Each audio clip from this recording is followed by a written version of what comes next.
Students, आपको in following transactions को generalise करना है इन द बुक्स ऑफ राजा राम। ठीक है बच्चों। तो जो पहली ट्रांजैक्शन है वो इस तरह से है, received ₹19,000 from Shyam on his account for ₹20,000। तो हमें श्याम से मिले हैं 19,000, हमें श्याम से लेने थे ₹20,000। बच्चों यहाँ पर इस बात का ध्यान रखना है कि यहाँ पे कहीं भी लिखा नहीं है कि हमने ये पैसे इन सेटलमेंट लिए हैं। ठीक है बच्चों। तो यहाँ पर हम ये मानेंगे कि अभी तो हम ₹19,000 ले रहे हैं श्याम से, और बचा हुआ ₹1,000 हम उससे फ्यूचर में लेंगे। हमने उसे कोई डिस्काउंट अलाउ नहीं किया है। तो यहाँ पर हमारे जो दो अकाउंट्स इन्वॉल्व हैं, एक तो कैश है और दूसरा श्याम है। कैश एक एसेट है और एसेट बढ़ रही है, तो इसलिए कैश अकाउंट डेबिट हो जाएगा। अब अंडरस्टूड है, कैश अकाउंट अगर डेबिट हो रहा है तो श्याम जो है वो क्रेडिट हो जाएगा। लेकिन श्याम इसलिए क्रेडिट हो रहा है क्योंकि श्याम एक डेटर रहा होगा, और डेटर जब पैसा देता है तो डेटर नाम की एसेट कम हो जाती है, जिसकी वजह से उसे क्रेडिट कर रहे हैं। कैश एक एसेट है और एसेट जो बढ़ रही है तो वो डेबिट की जाती है। ठीक है बच्चों। तो cash account debit to Shyam ₹19,000। Clear बच्चों। Now come to the next transaction. Received ₹19,000 from Bharat in settlement of his account of ₹20,000। तो 20,000 हमें श्याम से लेने थे, भरत से, नॉट श्याम। 20,000 लेने थे, हमने उसे 19,000 लिए इन फुल सेटलमेंट। ठीक है बच्चों। तो यहाँ पर हम कह सकते हैं कि हमने उसको ₹1,000 का डिस्काउंट दिया है, ₹1,000 का डिस्काउंट अलाउ किया है। ठीक है बच्चों, क्योंकि यहाँ पे सेटलमेंट वर्ड आया है, ऊपर सेटलमेंट वर्ड नहीं था। ठीक है बच्चों। तो जो पैसा मिल रहा है वो कैश है आपका, और कैश जो है वो डेबिट होगा बिकॉज कैश एक एसेट है। यहाँ पे हमें जो डिस्काउंट अलाउ करना पड़ रहा है वो हमारे लिए एक एक्सपेंस है, तो डिस्काउंट अलाउड अकाउंट डेबिट करना पड़ेगा आपको, क्योंकि एक्सपेंस आपका बढ़ रहा है और एक्सपेंस बढ़ेगा तो उसे डेबिट किया जाता है। ठीक है बच्चों। और भरत जो है वो हमारा डेटर था, डेटर हमें पैसा दे रहा है। ठीक है बच्चों। तो डेटर जब डिक्रीज़ होगा तो डेटर जो है उसका अकाउंट क्रेडिट किया जाता है, और भरत को हम पूरे 20,000 से क्रेडिट करेंगे क्योंकि वो पूरे ₹20,000 से डिक्रीज़ हुआ है। कैश अकाउंट को 19,000 से डेबिट करेंगे, डिस्काउंट अलाउड अकाउंट को ₹1,000 से डेबिट करेंगे। ये क्यों डेबिट हुआ? क्योंकि ये एक्सपेंस है और ये बढ़ रहा है। ये क्यों डेबिट हुआ? क्योंकि ये एसेट है और ये भी बढ़ रहा है। ये क्यों क्रेडिट हुआ? क्योंकि एक एसेट है और ये कम हो रहा है। क्लियर है बच्चों। Now come to the next transaction. आपने ₹9,000 पे किए हैं मोहन को ऑन हिज अकाउंट फॉर ₹10,000। यहाँ पर ध्यान रखिएगा बच्चों, हमें मोहन को देने तो थे 10,000, हमने उसे अभी 9,000 दिए हैं, तो बाकी 1,000 को डिस्काउंट मत समझ लीजिएगा, हमें वो 1,000 इन फ्यूचर उसे बाद में देने ही होंगे। तो अभी हम जितना अमाउंट पे कर रहे हैं सिर्फ उससे एंट्री बनाएंगे। ठीक है बच्चों। ₹1,000 को डिस्काउंट मत समझिएगा, वो हमें फ्यूचर में भी देने हैं, उतना अमाउंट अभी भी ड्यू है टू मोहन। अब कैश एक एसेट है और जो हम पे कर रहे हैं तो कैश डिक्रीज हो रहा है, दैट्स वाई कैश तो क्रेडिट हो जाएगा। मोहन क्रेडिटर है क्योंकि हम क्रेडिटर को ही पे करते हैं पैसा। ठीक है। अभी पहले हमने उसे उधार ले रखा था सामान, आज हम उसको पैसा दे रहे हैं तो क्रेडिटर को हम पैसा लौटा रहे हैं, और जिसकी वजह से हमारा क्रेडिटर डिक्रीज हो रहा है। तो मोहन को आप डेबिट कर दीजिए बिकॉज मोहन एक लायबिलिटी है, क्रेडिटर है, क्रेडिटर एक लायबिलिटी होती है, लायबिलिटी डिक्रीज हो रही है इसलिए उसे डेबिट किया गया है। ठीक है बच्चों। और कैश अकाउंट को आपको क्रेडिट करना है क्योंकि बिजनेस का कैश जो एक एसेट है वो भी डिक्रीज हो रही है। किसी भी ट्रांजैक्शन में अगर एक एसेट और एक लायबिलिटी इन्वॉल्व होते हैं तो या तो दोनों इंक्रीज होते हैं या दोनों डिक्रीज होते हैं। ठीक है बच्चों, इस बात को ध्यान रखिएगा। और जितना अमाउंट आप पे कर रहे हैं उसको उतने से ही एंट्री बनेगी। 1,000 अभी भी हमें मोहन को देने बाकी हैं, इस बात को ध्यान रखिएगा बच्चों। अब इस ट्रांजैक्शन को देखिए बच्चों। Paid ₹9,000 to Sohan in settlement of his account of ₹10,000। अब वहाँ पर सेटलमेंट वर्ड नहीं था मगर यहाँ पर सेटलमेंट वर्ड है। इसका मतलब अब हमें इन फ्यूचर सोहन को ₹1,000 नहीं देने होंगे, हम उसका अकाउंट आज ही सेटल कर रहे हैं। ठीक है बच्चों। तो सोहन को जो हमारा क्रेडिटर है फिलहाल यहाँ पर, वो हम डेबिट करेंगे। क्रेडिटर जब डिक्रीज होता है तो डेबिट करते हैं उसको, क्योंकि वो एक लायबिलिटी है और लायबिलिटी जब डिक्रीज होती है तो उसे डेबिट ही किया जाता है। उसे हम पैसे दे रहे हैं, हमारा कैश डिक्रीज हो रहा है। कैश एक एसेट है और एसेट जब डिक्रीज होती है तो उसे क्रेडिट ही किया जाता है। ठीक है बच्चों, और हमें ऐसा करने पे हम डिस्काउंट मिल रहा है सोहन से,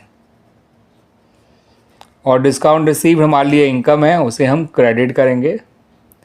इनकम है डिस्काउंट का मिलना, डिस्काउंट मिलना इनकम है, और इनकम बढ़ती है तो उसे क्रेडिट किया जाता है। सोहन को पूरे 10,000 से डेबिट करिए, क्योंकि हमारा क्रेडिटर पूरा ख़त्म हो गया उसका ड्यूज़। कैश में उतना ही माइनस करिए या क्रेडिट करिए जितना कैश आप पे कर रहे हैं। इनकम आपकी हो गई डिस्काउंट रिसीव जितनी, जो कि है ₹1,000। तो ये लायबिलिटी कम हो रही है इसलिए डेबिट करा गया। कैश एक एसेट है और वो कम हो रहा है इसलिए क्रेडिट हुआ, और इनके बीच का डिफरेंस जो है वो हमारी इनकम है, और इनकम जो है वो बढ़ रही है इसलिए उसे क्रेडिट किया गया। अगली ट्रांजैक्शन को देखिए बच्चों, goods costing ₹3,000 distributed as samples.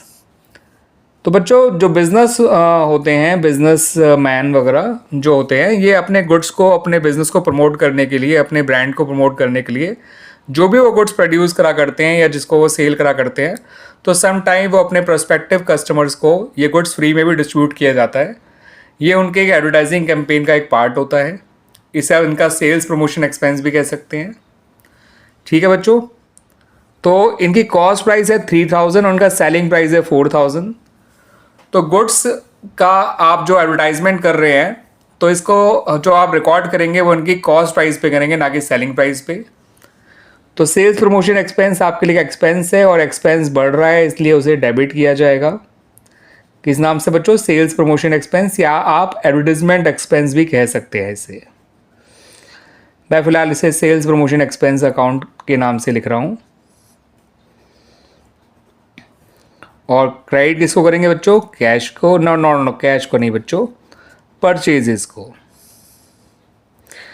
अब परचेजेस को क्यों क्रेडिट करेंगे, सेल को क्यों नहीं?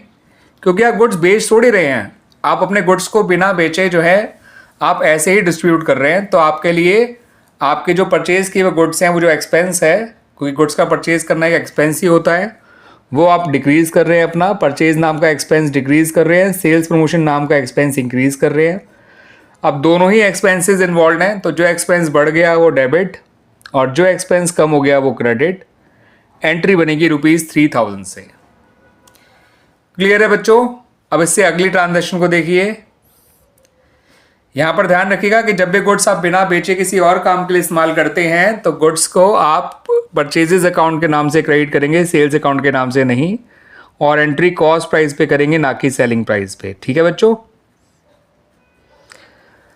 अगली ट्रांजैक्शन में कहा गया है paid income tax ₹20,000 by cheque. अब ये जो इनकम टैक्स है वो बिजनेस का खर्चा नहीं है बच्चों, ये पर्सनल खर्चा है, और पर्सनल खर्चे जो है वो हमारी कैपिटल को रिड्यूस करते हैं। तो रूल तो ये है कि इनकी कैपिटल कम हो रही है ऐसा करने से, लेकिन नाम कैपिटल का नहीं आएगा, नाम आएगा ड्राइंग्स का। और कैपिटल कम होती है तो डेबिट की जाती है, इस बात को ध्यान रखिएगा।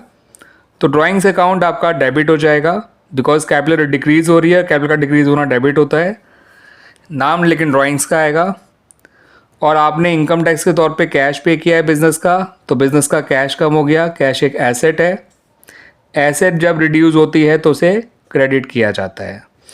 याद रखिएगा बच्चों, income tax is a personal expense of the owner, तो इसे आप ड्राइंग्स के नाम से डेबिट करेंगे, ठीक है, ना कि इनकम टैक्स अकाउंट के नाम से। क्लियर बच्चों? अब अगली ट्रांजैक्शन है आपकी बच्चों paid life insurance premium ₹5,000 by cheque. तो आपने लाइफ इंश्योरेंस प्रीमियम जो कि ₹5,000 था उसे चेक से पे किया है। तो लाइफ इंश्योरेंस प्रीमियम जो है आपका वो बच्चों एक चीज़ अभी पहले पीछे हम देख लेते हैं, उसमें थोड़ा सा करेक्शन करना पड़ेगा।